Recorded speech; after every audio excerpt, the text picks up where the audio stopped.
Hello everyone, मैं अनिल कुमार सिंह स्वागत करता हूं आपका आपके यूट्यूब चैनल विश्व भारती क्लासेस में।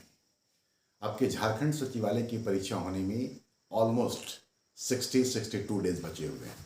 ऐसी स्थिति में अब आपकी तैयारी बिल्कुल पीक पर होनी चाहिए। आने वाले दिन में या यूं कहें कि कल से ही दुर्गा पूजा की शुरुआत भी हो जाएगी, तो अभी आपके लिए फेस्टिवल का मौका नहीं है।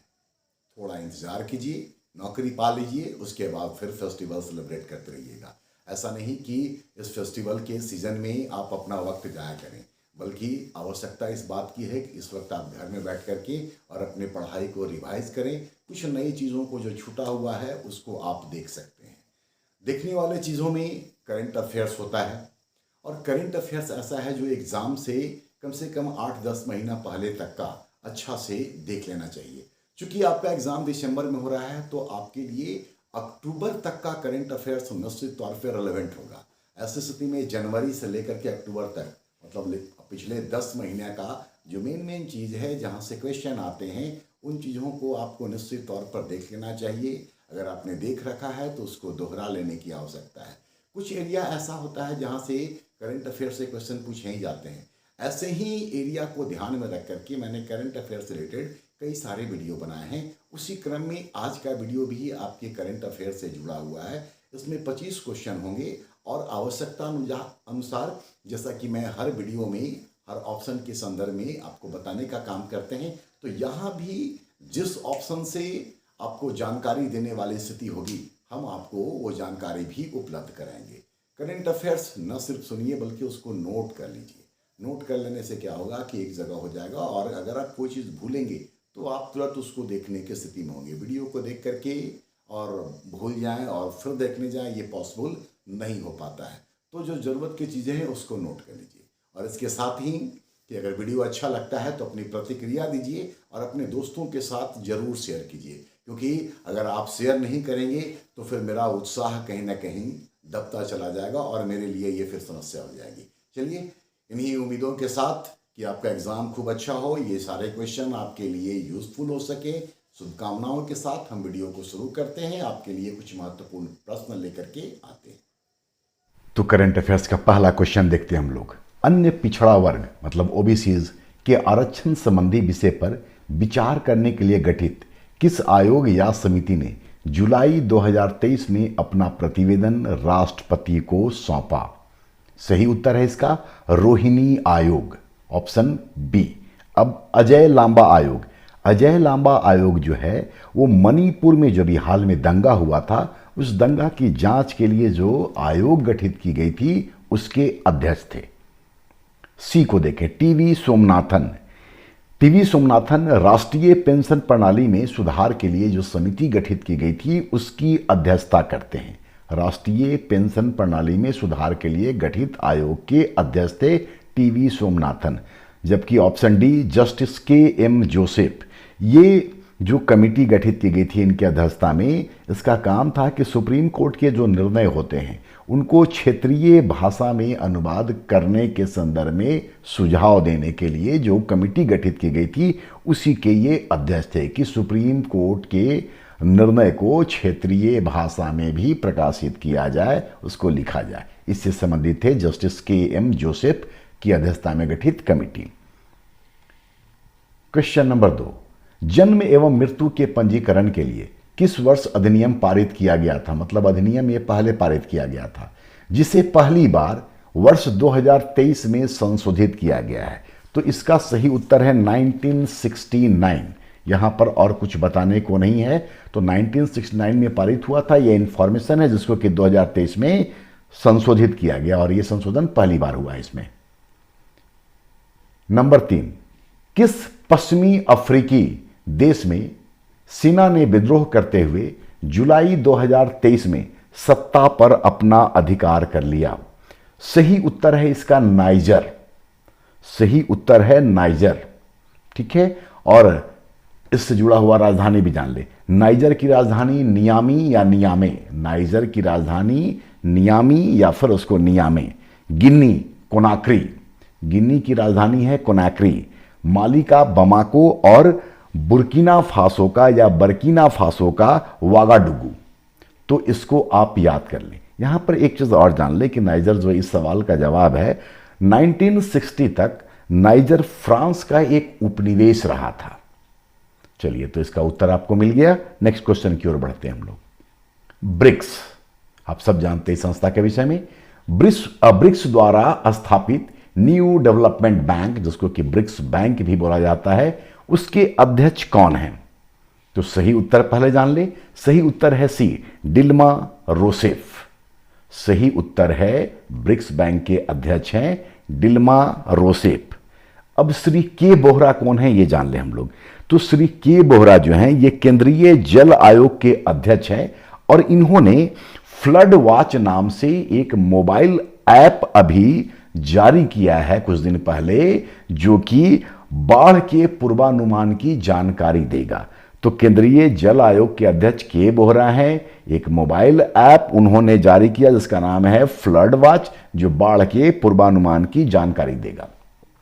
जबकि ऑप्शन बी को देखें, साइरिल रामाफोसा, ये दक्षिण अफ्रीका के राष्ट्रपति हैं और चूंकि ब्रिक्स का इस वर्ष का सम्मेलन जोहान्सबर्ग में हुआ था, तो यहां पर इस सम्मेलन का जो मेजबानी था वो इनके द्वारा ही किया गया था, साइरिल रामाफोसा के द्वारा, जो दक्षिण अफ्रीका के राष्ट्रपति हैं। तो सही उत्तर है सी। आपको यह भी पता होगा, पिछले वीडियो में मैंने बताया था कि ब्रिक्स का जो जोहान्सबर्ग में 15वां सम्मेलन हुआ, उसमें 6 देशों को और शामिल करने की बात हो रही है, जो कि 1 जनवरी 2024 से सदस्य बन जाएंगे। तो अभी 5 हैं और 1 जनवरी 2024 से अर्जेंटीना, ईरान, इथियोपिया, सऊदी अरब, इजिप्ट और यूएई के शामिल होने के बाद इस संस्था में सदस्यों की संख्या 11 हो जाएगी। तो इस बार का 15वां जोहान्सबर्ग में हुआ, 16वां 2024 में रूस के शहर कजान में ब्रिक्स का सम्मेलन होगा। यह भी आपके लिए महत्वपूर्ण है। क्वेश्चन नंबर 5, सार्वजनिक क्षेत्र की किस कंपनी को, जो कि पहले नवरत्न थी, उसे अब महारत्न का दर्जा दिया गया है? तो एक कंपनी को नवरत्न का दर्जा दिए जाने के बाद नवरत्न कंपनियों की संख्या भी 13 हो गई है और महारत्न कंपनियों की संख्या भी 13 हो गई है। इस सवाल का सही जवाब है OIL, मतलब कि ऑयल इंडिया लिमिटेड, जो कि नवरत्न का दर्जा प्राप्त करने वाला 13वां सार्वजनिक क्षेत्र का कंपनी है, जो कि पहले नवरत्न थी, अब महारत्न हो गई है। तो आंसर है ए, OIL। ठीक है। जबकि जो ऑप्शन बी है ONGC, इसका पूरा नाम छूट चुका है, विदेश लिमिटेड, ONGC विदेश लिमिटेड, ये नवरत्न में शामिल की गई है। तो जब OIL नवरत्न से महारत्न गई थी तो संख्या 12 हो गया था, लेकिन ONGC विदेश लिमिटेड, बी का आप पूरा लिख लेंगे, ONGC विदेश लिमिटेड, इसको अब नवरत्न का दर्जा दे दिया गया है। तो नवरत्न की संख्या भी 13 हो गई है और महारत्न की संख्या भी 2013 हो गई है। यह सार्वजनिक क्षेत्र की कंपनियों के लिए दिया जाता है। नंबर 6, अमेरिकी वाणिज्यिक पत्रिका की 2023 की फॉर्च्यून ग्लोबल 500 की सूची में भारत की 8 कंपनियों को शामिल किया गया है, जिसमें से कौन सी भारतीय कंपनी सबसे ऊपर रैंकिंग में है? ये भारतीय कंपनियों की बात की जा रही है कि कौन सी भारतीय कंपनी इन 500 में सबसे ऊपर है। तो इसका सही उत्तर है रिलायंस इंडस्ट्रीज, जो कि प्राइवेट सेक्टर की कंपनी है और इन 500 कंपनियों की सूची में इसको ओवरऑल 88 रैंक मिला हुआ है। तो ये प्राइवेट सेक्टर की है। जबकि अगर भारतीय कंपनियों में जो कि पब्लिक सेक्टर में है उनकी बात करें तो भारतीय तेल निगम भी इसमें शामिल है, जिसको कि 94th है। तो सार्वजनिक क्षेत्र के कंपनियों में सबसे ऊपर है भारतीय तेल निगम, जिसको कि 94th रैंक मिला हुआ है। जबकि ओवरऑल भारतीय कंपनियों में सबसे ऊपर है रिलायंस इंडस्ट्रीज, जिसको कि 88th मतलब 88वां रैंक मिला हुआ है। LIC और स्टेट बैंक भी इस सूची में शामिल हैं, ठीक है, लेकिन उनका रैंक बहुत पीछे है, इसलिए उसको छोड़ दीजिए। और इस सूची में मतलब कि फॉर्च्यून ग्लोबल 500 की सूची में जिस कंपनी को पहला रैंक मिला है वो है अमेरिका की वॉलमार्ट। अमेरिका की वॉलमार्ट, ये भी आपके लिए इंपॉर्टेंट है। नंबर 7, रेलवे बोर्ड की पहली महिला अध्यक्ष बनी है। रेलवे बोर्ड की पहली महिला अध्यक्ष बनी है उनका नाम है जया वर्मा सिन्हा, मतलब ऑप्शन सी। अब ऑप्शन ए को देखिए, परमिंदर चोपड़ा, तो ये कौन है? ये है चेयरपर्सन और managing director power finance corporation के। पावर फिनांस कॉरपोरेशन की ये अध्यक्षा और प्रबंध निदेशक हैं। और पावर फिनांस कॉरपोरेशन जो है ये महारत्न का दर्जा प्राप्त कंपनी है। जबकि श्वेता शारदा ये मिस दीवा यूनिवर्स चुनी गई हैं। श्वेता शारदा मिस दीवा यूनिवर्स चुनी गई हैं। ये चंडीगढ़ की रहने वाली हैं और नवंबर महीने में जब अल सल्वाडोर, जिसकी राजधानी है सन सल्वाडोर, अल सल्वाडोर में जब मिस यूनिवर्स की प्रतियोगिता होगी तो उसमें भारत का ये प्रतिनिधित्व करेंगी। जबकि ऑप्शन डी को देखें, ये सवाल हम करंट अफेयर्स में पहले रख चुके हैं। शिव शंकरी, इनको सरस्वती सम्मान प्रदान किया गया है उनकी पुस्तक सूर्य वासम के लिए या फिर सूर्यवंशम के लिए। और सरस्वती सम्मान के बिरला फाउंडेशन के द्वारा दिया जाता है, ये भी मैंने आपको पहले के वीडियो में बता रखा है। नंबर 8, अगस्त 2023 में विश्व बैडमिंटन चैंपियनशिप का आयोजन किस स्थान पर किया गया? यहां पर इस क्वेश्चन के माध्यम से आपको बता दें कि इस तरह का जो बड़ा इवेंट खेल वगैरह से या सम्मेलन से हो रहा है तो कहां आयोजित किया जा रहा है, ये सब चीज़ भी आपके लिए इंपॉर्टेंट होता है। इसीलिए एक मॉडल के तौर पर भी इसको आप देख सकते हैं कि ऐसे क्वेश्चन को भी आपको तैयार करना है। ठीक है, तो ये विश्व बैडमिंटन चैंपियनशिप कहां आयोजित किया गया? तो सही उत्तर जाने, सही उत्तर है कोपेनहेगन, जो कि डेनमार्क की राजधानी है। तो विश्व बैडमिंटन चैंपियनशिप 2023 कोपेनहेगन में हुआ था। ठीक है, यहां पर यह भी जान लें कि विश्व बैडमिंटन चैंपियनशिप में भारत के एच.एस. प्रणव ने ब्रॉन्ज मेडल जीता था। एच.एस. प्रणव ने ब्रॉन्ज मेडल जीता था और इस तरह का मेडल जीतने वाले ये भारत के 5वें पुरुष खिलाड़ी हैं। ठीक है, जिनको कि इस बार ब्रॉन्ज मेडल की प्राप्ति हुई है। बाकी को देखें अब, बुडापेस्ट ये हंगरी की राजधानी है और यहां पर बुडापेस्ट में 19वां विश्व एथलेटिक चैंपियनशिप का आयोजन किया गया। 19वां विश्व एथलेटिक चैंपियनशिप का आयोजन किया गया। यह हमारे लिए अत्यंत इंपॉर्टेंट है क्योंकि इस प्रतियोगिता में, जहां विश्व एथलेटिक चैंपियनशिप हुई, इस प्रतियोगिता में भारत ने सिर्फ एक ही पदक जीता। वो पदक था गोल्ड मेडल और इस पदक को जीतने का काम किया था नीरज चोपड़ा ने। तो ये हमारे लिए अत्यंत ही महत्वपूर्ण है। ये भी लगे हाथ जान लें कि जो 20वां वर्ल्ड एथलेटिक चैंपियनशिप होगा ये 2025 में होगा, मतलब कि 2 वर्षों के अंतराल पर यह आयोजित होता है और 2025 में ये टोक्यो में होगा। ठीक है, इस 19वें वर्ल्ड एथलेटिक चैंपियनशिप में ओवरऑल भारत का स्थान 18वां था। एक ही गोल्ड मिला था और हम लोग 18वें स्थान पर थे, जबकि पहले स्थान पर इस प्रतियोगिता में वर्ल्ड एथलेटिक चैंपियनशिप, हम बार बार बोल रहे हैं ताकि क्वेश्चन की ओर आप न बढ़ जाए, यूएसए का स्थान पहला था और कनाडा दूसरे स्थान पर था। बाकू ये अजरबैजान की राजधानी, हम साथ साथ आपको राजधानी बता रहे हैं जहां जरूरत हो रही है, ये समझते हुए कि आपके सिलेबस में जो सचिवालय की परीक्षा होगी वहां पर राजधानियों से भी सवाल पूछे जाएंगे। तो चूंकि ये सब चर्चा में रहे इसलिए हम लोग उम्मीद ये कर सकते हैं कि इन्हीं जगहों से शायद राजधानी पूछे जाए। खैर, तो बाकू अजरबैजान की राजधानी है और यहां पर FIDE world cup chess championship हुआ। ठीक है, जिसमें पिछले वीडियो में मैंने बताया था कि इसके विजेता है मैग्नस कार्लसन जो कि नॉर्वे के हैं और भारत के रमेश बाबू प्रज्ञानंदा दूसरे स्थान पर रहे थे। ठीक है, ऑप्शन डी को देखें, पुणे ये भारत में और यहां पर नेशनल चेस चैंपियनशिप का आयोजन किया गया था। तो बाकी जगह पर किस खेल का आयोजन किया गया और उससे जुड़ा हुआ अगर कोई महत्वपूर्ण बात है उसको भी मैंने बता दिया। और इस सवाल का 8 नंबर का जवाब एक बार फिर दोहरा दें कि कोपेनहेगन है और भारत के एच.एस. प्रणव ने यहां पर ब्रॉन्ज मेडल जीता था। चलिए नेक्स्ट क्वेश्चन देखिए, क्वेश्चन नंबर 9। ऑस्ट्रेलिया एवं न्यूजीलैंड की संयुक्त मेजबानी में हुए महिलाओं की 9th फीफा विश्व कप फुटबॉल टूर्नामेंट का विजेता राष्ट्र कौन सा है? ठीक है, सबसे पहले ये जान लें कि महिलाओं के लिए जो फीफा शुरू हुआ विश्व कप क्रिकेट फुटबॉल वो 1991 से प्रारंभ हुआ और ये भी पुरुषों के फीफा की तरह 4 वर्षों में आयोजित होता है। ठीक है, तो 91 से शुरू हुआ था और ओवरऑल ये लगातार 4 वर्षों के बाद फिर आयोजित होता है। अब आते हैं इस सवाल के जवाब पर। इसका सही जवाब है स्पेन।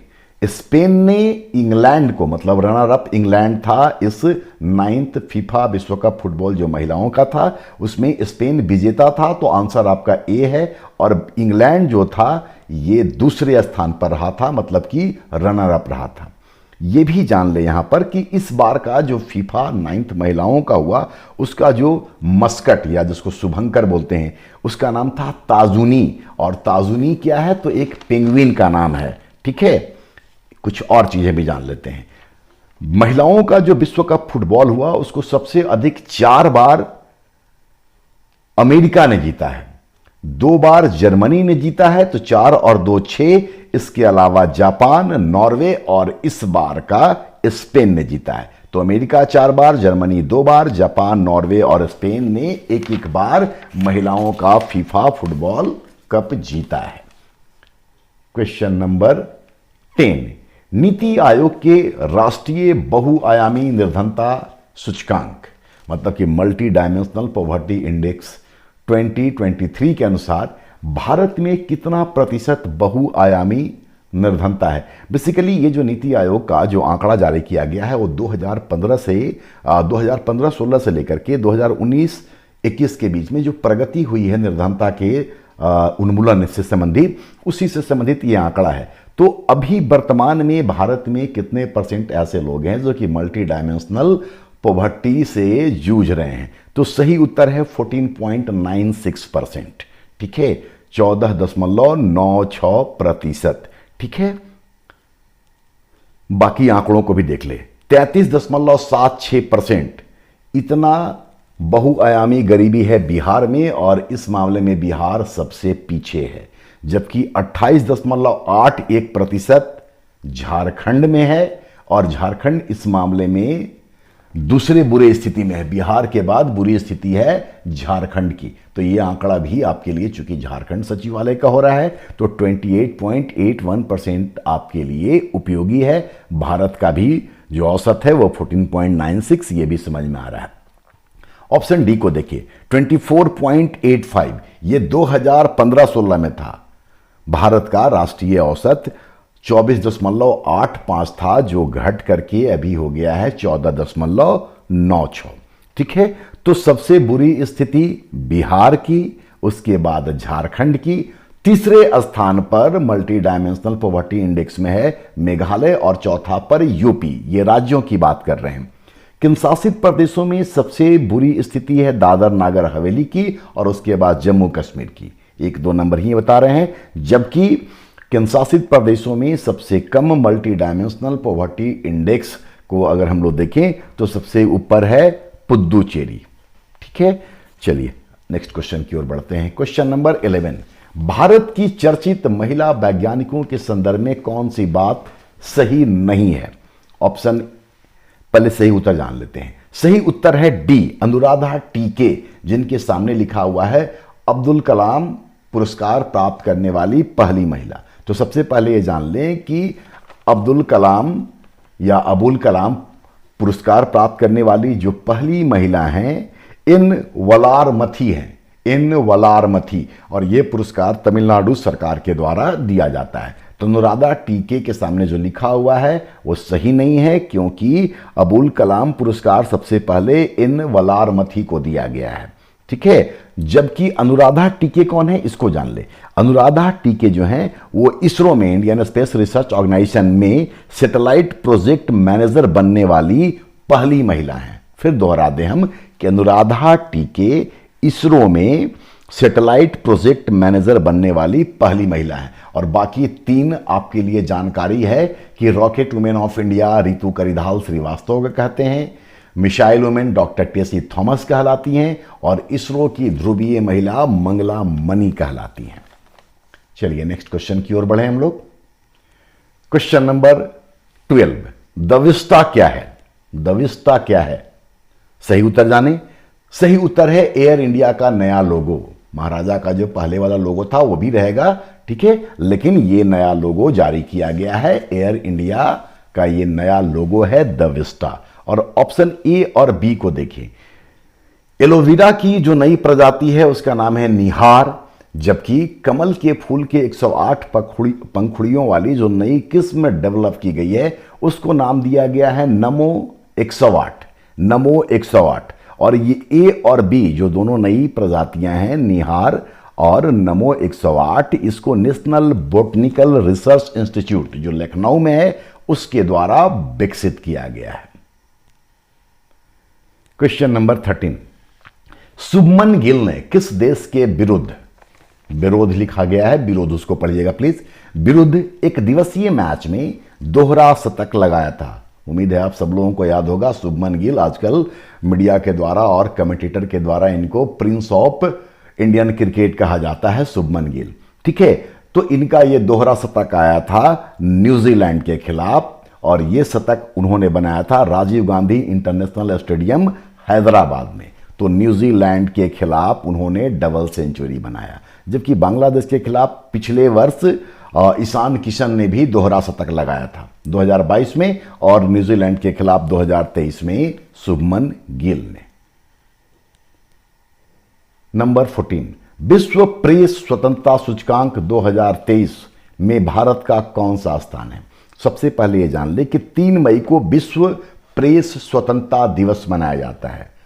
3 मई को वर्ल्ड प्रेस फ्रीडम डे के रूप में सेलिब्रेट किया जाता है। और ये जो सूचकांक है ये जारी करती है फ्रांस की एक संस्था है जिसका नाम है reporters sans frontier, reporters sans frontier, जिसको कि अंग्रेजी में रिपोर्टर विदाउट बॉर्डर्स कहा जाता है, बॉर्डर्स। ठीक है, रिपोर्टर्स विदाउट बॉर्डर।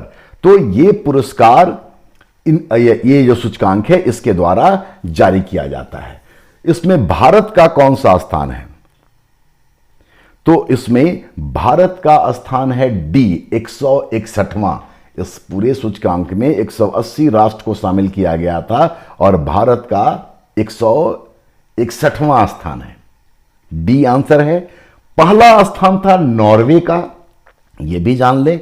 दूसरा स्थान आयरलैंड का, मतलब यहां पर स्वतंत्रता प्रेस को दी जाती है, उसमें नॉर्वे 1 नंबर पर और आयरलैंड दूसरे नंबर पर। नॉर्वे की राजधानी ओस्लो, आयरलैंड की राजधानी डबलिन, ये भी याद कर लें। और विश्व प्रेस स्वतंत्रता सूचकांक में सबसे अंतिम पायदान पे रखा गया है नॉर्थ कोरिया को, मतलब 180वें स्थान पर है नॉर्थ कोरिया, जिसका की राजधानी है प्योंगयांग।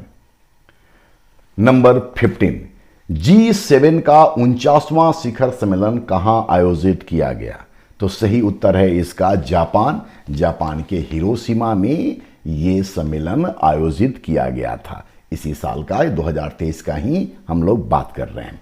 ठीक है, पहले G7 में रसिया भी शामिल था तो ये G8 हो गया था, लेकिन रसिया के बाहर होने के बाद ये फिर से G7 है। भारत इसका सदस्य नहीं है, हालांकि इस सम्मेलन में भारत ने भी भाग लिया था और भारत को बहुत महत्व दिया गया। ठीक है, चलो नेक्स्ट क्वेश्चन देखते हैं हम लोग। नंबर 16, पापुआ न्यू गिनी के प्रधानमंत्री कौन हैं जिन्होंने पोर्ट मोरेस्बी हवाई अड्डे पर भारतीय प्रधानमंत्री मोदी का पैर छूकर आगवानी किया था? यह घटना बहुत बड़ी घटना मानी जा रही थी, मीडिया वगैरह में इसको खूब हाईलाइट किया गया था। ठीक है, और पपुआ न्यू गिनी की राजधानी भी है पोर्ट मोरेस्बी। पहले तो ये याद कर लें। सही उत्तर जान ले, तो सही उत्तर है बी, जिम्स मरापे। और पपुआ न्यू गिनी में ये सही उत्तर जानने के बाद कि यहां पर मतलब कि पपुआ न्यू गिनी में मोदी जी को उस देश का, पापुआ न्यू गिनी का सर्वोच्च नागरिक पुरस्कार दिया गया, जिसका कि नाम है grand companion of the order of लोगोहू, grand companion of the order of लोगोहू। तो आंसर है इसका बी, और पपुआ न्यू गिनी का सर्वोच्च नागरिक सम्मान भी प्रधानमंत्री मोदी को दिया गया। अब बाकी ऑप्शन को देखें। सिट्विनी राबुका, ये फिजी की राजधानी सुआ, उसके प्रधानमंत्री हैं। और फिजी में भी मोदी जी को या प्रधानमंत्री मोदी को सर्वोच्च नागरिक पुरस्कार दिया गया था, जिसका कि नाम है the companion of the order of Fiji. ठीक है, जबकि एंथनी अल्बानीज, ये ऑस्ट्रेलिया के प्रधानमंत्री हैं। और टेड्रोस घेब्रेयस, ये इंपॉर्टेंट है आपके लिए, ये वर्ल्ड हेल्थ ऑर्गेनाइजेशन, विश्व स्वास्थ्य संगठन के महानिदेशक हैं। टेड्रोस घेब्रेयस, ये WHO, कई बार आप टीवी में आते देखे होंगे कोरोना पीरियड और उसके बाद की स्थिति में भी, ठीक है। फिर इन्होंने घोषणा भी किया कि अब कोरोना कोई महामारी नहीं है, तो ये चर्चा में रहे हैं टेड्रोस घेब्रेयस, ठीक है। ये डायरेक्टर जनरल या महानिदेशक हैं वर्ल्ड हेल्थ ऑर्गेनाइजेशन के। तो बाकी ऑप्शन भी आपके सामने है और उसका उत्तर भी। Number 17, IBRD, international bank for reconstruction and development के अध्यक्ष कौन हैं? तो इसका सही उत्तर है डेविड मालपास, डेविड मालपास। बाकी को देखें, क्रिस्टिना जॉर्जिवा, ये IMF के प्रमुख हैं, इंटरनेशनल मॉनेटरी फंड, अंतर्राष्ट्रीय मुद्रा कोष के। और अभी जब भारत में G20 का सम्मेलन हुआ था तो आपको याद होगा कि जब यहाँ पर सांस्कृतिक नृत्य प्रस्तुत किया जा रहा था तो क्रिस्टिना जॉर्जिवा डांस भी कर रही थी अपने जगह पर, और बड़ा न्यूज़ में इसको हाईलाइट भी किया गया था। तो Christina Georgieva head of IMF, ठीक है। दूसरा को देखें, ऑप्शन बी, नोगोजी ओकोंजो-इवेला, ये वर्ल्ड ट्रेड ऑर्गेनाइजेशन के प्रमुख हैं। वर्ल्ड ट्रेड ऑर्गेनाइजेशन जो कि 1 जनवरी 1995 से अस्तित्व में आया है, WTO, उसके प्रमुख हैं, ठीक है। IMF 1945 में आया था। आंसर बता चुके हैं डेविड मालपास। और रेबेका ग्रीन्सपैन, ये अंकटाड के महासचिव हैं। रेबेका ग्रीन्सपैन, ये अंकटाड, UNCTAD फुल फॉर्म अगर जानना चाहें तो United nation conference on trade and development, इसके महासचिव हैं, ठीक है। इसी तरीके से आपको जो इंटरनेशनल ऑर्गेनाइजेशन सब है, जैसे यूएनओ के महासचिव कौन है? तो एंटोनियो गुटेरेस। इस तरह का चीज़ भी आपको याद कर लेना चाहिए। नेशनल और इंटरनेशनल ऑर्गेनाइजेशन के जो प्रमुख हैं उनको जरूर एक बात ध्यान रखिए। जो प्रमुख संस्थाएं हैं उसकी हम बात कर रहे हैं, सब याद करना तो पॉसिबल नहीं हो पाता है। Number 18, Femina miss India world 2023 हैं। सही उत्तर देखें, सही उत्तर है Nandini Gupta. Nandini Gupta, Femina miss India world 2023। और ये भी जान ले कि 71वां ये मिस वर्ल्ड कॉन्टेस्ट होगा जो भारत में होगा दिसंबर के महीने में, और वहाँ पर भारत से ये प्रतिनिधित्व करेंगी नंदिता गुप्ता। श्रेया पुंजा जो थी ये फेमिना मिस इंडिया वर्ल्ड में रनर अप रही थी, जबकि प्रवीणा अंजना ये उदयपुर की हैं और ये मिस इंटरनेशनल इंडिया चुनी गई हैं। मिस इंटरनेशनल इंडिया, जो कि मिस इंटरनेशनल जो जापान में होगा वहां पर भारत का प्रतिनिधित्व करेंगी, जबकि प्रगन्या अयागारी ये मिस सुपर नेशनल एशिया 23 चुनी गई हैं। मिस सुपर नेशनल एशिया 23 चुनी गई हैं, ठीक है। तो बाकी की भी जानकारी आपको मैंने उपलब्ध करा दी। नंबर 19, भारत के नौसेना अध्यक्ष है। ये भी एक आपके लिए मॉडल है कि यहां से भी क्वेश्चन आ सकता है, ठीक है। तो भारत के नौसेना प्रमुख मतलब नेवल चीफ या एडमिरल कौन है? ठीक है, तो सही उत्तर है R Hari Kumar, option D. नौसेना अध्यक्ष है आर हरि कुमार। बाकी को भी एक बार याद कर लें। विवेक राम चौधरी ये वायुसेना अध्यक्ष हैं, एयर चीफ मार्शल। विवेक राम चौधरी वायुसेना अध्यक्ष, जिनका रैंक एयर चीफ मार्शल कहलाएगा, ठीक है। ऑप्शन बी, मनोज मुकुंद नरवणे ये थल सेना अध्यक्ष है, मतलब कि चीफ ऑफ आर्मी स्टाफ। थल सेना अध्यक्ष मनोज मुकुंद नरवणे। कई बार आप इधर न्यूज में देखे होंगे कि बॉर्डर पर जाकर के सैनिकों के साथ मिलते हैं, उनका उत्साहवर्धन करते हैं, उनको गाइड करते हैं। Anil Chauhan, Anil Chauhan chief of defence staff हैं, और चीफ ऑफ डिफेंस स्टाफ जो होते हैं ये दूसरे हैं इस पद पे।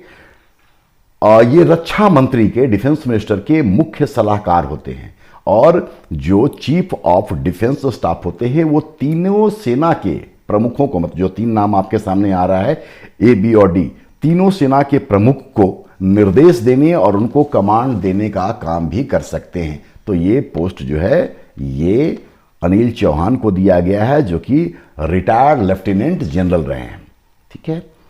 नेक्स्ट क्वेश्चन को देखते हैं हम लोग। क्वेश्चन नंबर 20, पर्यावरण एवं वन मंत्रालय द्वारा जारी 5वीं बाघ गणना में बाघों की सर्वाधिक संख्या मध्य प्रदेश में है, जबकि दूसरे स्थान पर कौन सा राज्य है? सबसे पहले ये जान ले कि बाघों की गणना जो है वो भारत में सबसे पहले 2006 में शुरू हुआ था, और उस समय भारत में बाघों की संख्या 1411 थी। 4 साल में ये गणना होती है और 22 में इसका अंतिम गणना हुआ है, तो ओवरऑल ये 5वां गणना हो गया, जिसका कि रिपोर्ट 2023 में आया। ये भी जान करके रखें, भारत में 5वीं बाघ गणना के अनुसार जो बाघों की कुल संख्या है वो 3682 है। ठीक है, कई बार क्या होता है कि एक ही बाघ की गणना 2 बार हो जाती है, क्योंकि एक ही बाघ दूसरे अभयारण्य या फिर नेशनल पार्क में भी चले जाते हैं। इसीलिए ये कहा गया है कि इनकी मतलब भारत में बाघों की न्यूनतम संख्या 3167 मतलब 3167 और मैक्सिमम 3925 हो सकता है। इसीलिए इन दोनों का औसत निकाल करके 5वां बाघ गणना में भारत में बाघों की संख्या 3682 माना गया है। ठीक है, ये बाकी इंफॉर्मेशन। अब इस सवाल के जवाब पर आते हैं। तो मध्य प्रदेश पहले स्थान पर है और मध्य प्रदेश में बाघों की संख्या है 785, इसलिए मध्य प्रदेश को टाइगर स्टेट भी कहा जाता है। जबकि दूसरे स्थान पर है कर्नाटका और फिर उसके बाद तीसरे स्थान पर है उत्तराखंड। तो दूसरा स्थान सी कर्नाटका का, तीसरा पर उत्तराखंड और चौथे पर महाराष्ट्र का नंबर आता है। नंबर 21, जुलाई 2023 में PSLV polar satellite launch vehicle C56 से किस देश के 7 उपग्रह मतलब सैटेलाइट को प्रक्षेपित मतलब लॉन्च किया गया था? सही उत्तर सिर्फ जानते हैं इसका, और सही उत्तर है इसका B, Singapore. 22, global peace index 2023 में 163 देश में भारत का स्थान कौन सा है? तो सही उत्तर है इसका, पहले ये जान लें कि सही उत्तर है 126 मतलब कि ऑप्शन सी। और ग्लोबल पीस इंडेक्स बेसिकली दिया किस कार्य के लिए दिया जाता है? यह आंतरिक संघर्ष, देश में शरणार्थियों की स्थिति, पड़ोसी देशों के साथ संबंध, इन मानकों के आधार पर ही ये ग्लोबल पीस इंडेक्स जारी किया जाता है। और इसको जारी करने वाली जो संस्था है वो है ऑस्ट्रेलिया के सिडनी में स्थित institute for economics and peace. Institute for economics and peace ये संस्था ही ये इंडेक्स जारी करती है, जिसमें कि भारत का स्थान 126वां है और ये सूचकांक 2009 से ही जारी किया जा रहा है। इस सूचकांक में मतलब कि ग्लोबल पीस इंडेक्स 2023 में पहला स्थान है आइसलैंड का। आइसलैंड की राजधानी रेकजेविक, आयरलैंड का डबलिन, आइसलैंड का रेकजेविक। डेनमार्क दूसरे नंबर पर है, जिसकी की राजधानी है कोपेनहेगन। ठीक है, और सबसे लास्ट जो स्थान है वो शायद इसमें अफगानिस्तान का है, मतलब 163वां स्थान है अफगानिस्तान का ग्लोबल पीस इंडेक्स में। चलिए नेक्स्ट क्वेश्चन की ओर बढ़े हम लोग। क्वेश्चन नंबर 23, ब्रिटेन स्थित संस्था हैनली एंड पार्टनर्स द्वारा जारी हैनली पासपोर्ट रैंकिंग में सर्वाधिक शक्तिशाली पासपोर्ट किस देश का माना गया है? तो सही उत्तर है इसका सिंगापुर, जबकि जर्मनी का पासपोर्ट दूसरे स्थान पर आता है और सिंगापुर से पहले 5 बार जापान को ये स्थान प्राप्त था। तो फिलहाल सिंगापुर 1 नंबर पर है और जर्मनी दूसरे नंबर पर। भारत का पासपोर्ट का रैंकिंग किया गया है 199 देशों में 80 और लास्ट है अफगानिस्तान का। तो भारत का 80, 1 नंबर पर सिंगापुर, 2 नंबर पर जर्मनी और सिंगापुर से पहले ये स्थान ये पोजीशन जापान को प्राप्त था 5 साल तक लगातार। चलिए नेक्स्ट क्वेश्चन की ओर बढ़ें। क्वेश्चन नंबर 24, महात्मा गांधी न्यूनतम आय गारंटी योजना किस राज्य से संबंधित है? मनरेगा की तरह यह भी योजना है और इसका संबंध है राजस्थान से। राजस्थान सरकार ने इसी वर्ष इसको कैबिनेट से पारित करके और लागू करने का काम किया है। और इस सेट का आखिरी क्वेश्चन जो बहुत आसान है लेकिन आश्चर्यजनक है, विश्व कप क्रिकेट 2023 में निम्न में से कौन सी टीम शामिल नहीं है? जो टीम शामिल नहीं है वो पहला 2 विश्व कप विजेता भी है, 1972 और 1979 का। ठीक है, अब इतना के बाद आपको आंसर पता हो गया होगा कि इसका सही उत्तर है वेस्ट इंडीज। वो टीम जो 2 बार की विजेता रही है, किसी ज़माने में उसका खेलना उसकी जिद की गारंटी होती थी। अब हालत ये हो गया है कि वो टीम विश्व कप के लिए क्वालिफाई भी नहीं की है, जबकि नीदरलैंड जैसा जो टीम है वो भी क्वालिफाई कर रहा है।